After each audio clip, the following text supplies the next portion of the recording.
Muy buenas, ¿cómo están ustedes? Dios les bendiga, espero que estén muy bien, gracias por acompañarme. Hoy traigo una nueva reflexión de la palabra de Dios y quería empezar con una pregunta. ¿Será que podemos escudarnos en nuestras obligaciones familiares para no cumplir con nuestro deber de la gran comisión? Sé que esta reflexión puede causar controversia, pero no hablo según mi corazón, sino lo que está escrito en la palabra de Dios. Pues si acaso quisiera complacer a los hombres, yo tampoco sería un servidor de Cristo, ¿no? Como dice la Escritura en Gálatas capítulo 1, versículo 10, Pablo dice, pues, ¿busco ahora el favor de los hombres o el de Dios? ¿O trato de agradar a los hombres? Pues si todavía agradara a los hombres, no sería siervo de Cristo. Jesús define al hermano o familiar como aquel que hace la voluntad del Padre. Lo vemos en Mateo capítulo 12, versículo del 46 al 50. También lo relata Marcos y Lucas, mostrándonos la realidad de la familia espiritual en Cristo. Y es curioso que aquí Jesús no se queda en que su familia son los que oyen la palabra, sino los que, además de oírla, la hacen, la llevan al cumplimiento, demostrando así creer verdaderamente en ella y demuestran también arrepentimiento porque cambian el rumbo de sus vidas.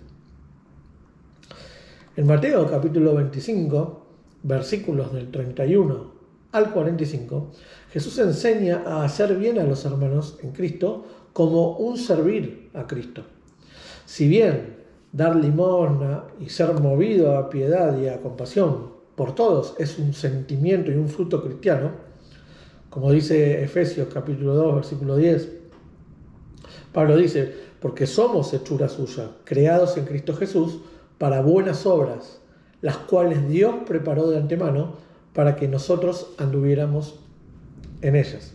Es decir, que si bien esto es lo correcto, el predominio de la familia en Cristo es resaltado en la Escritura.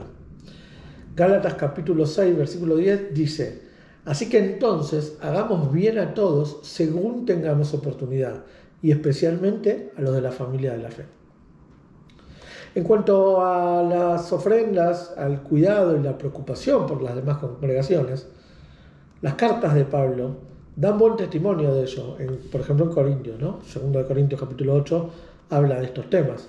Si alguien sigue pensando en la superioridad de la familia carnal, bueno, habría que poner por ahí echar un vistazo en lo que Jesús dice en Lucas, ¿no? Hay un pasaje en Lucas, en capítulo 9, versos del 57 al 62, que iban por el camino cuando alguien le dijo, te seguiré a donde quiera que vayas.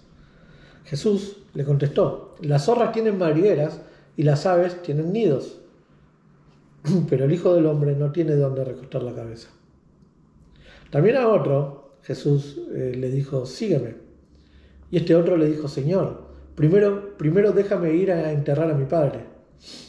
Jesús le dice, deja que los muertos entierren a sus propios muertos, pero tú ve y proclama el reino de Dios. Otro le afirmaba, te seguiré, Señor, pero primero déjame despedirme de mi familia. Al cual le respondió Jesús, nadie que mire atrás después de poner la mano en el arado es apto para el reino de Dios. Hermanos, mi intención no es hacer un alegato en contra de la familia de la cual procedemos según nuestra propia carne. Yo amo a mi familia y sé que todos ustedes como cristianos también deben amar a la suya y se preocupan también por ella, siendo como muy importante, ¿no?, la preocupación que tenemos para que estos también puedan conducirse a Cristo y obtener la salvación eterna.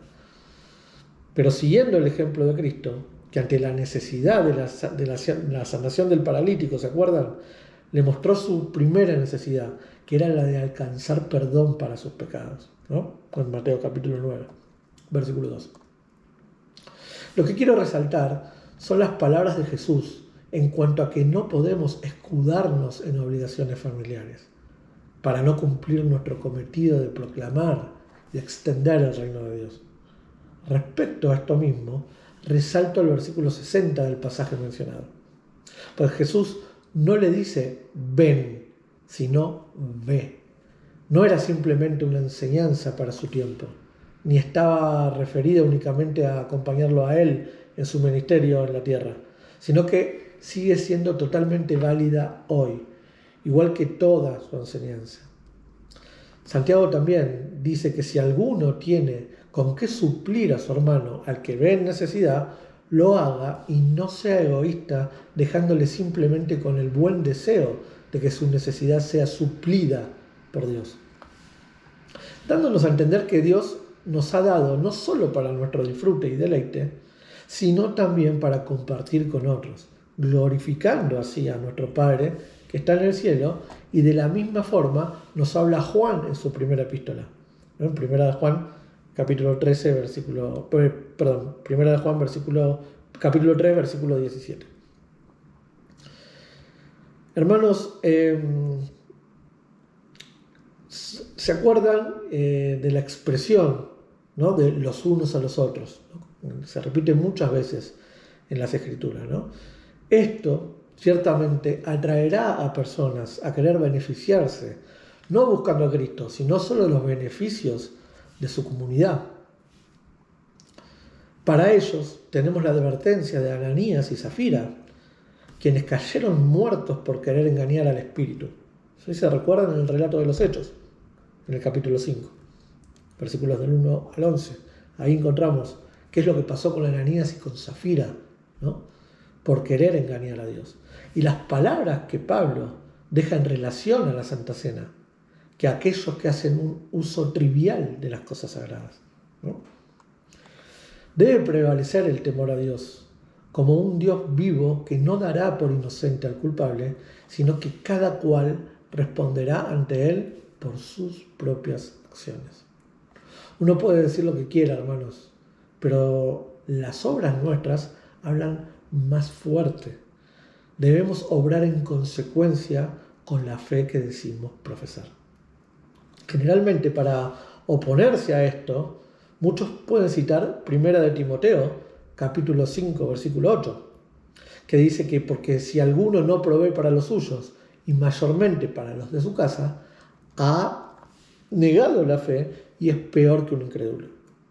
Este versículo, en el contexto del cuidado de las viudas, para que nadie evada la responsabilidad, descargándose en la congregación de una forma interesada.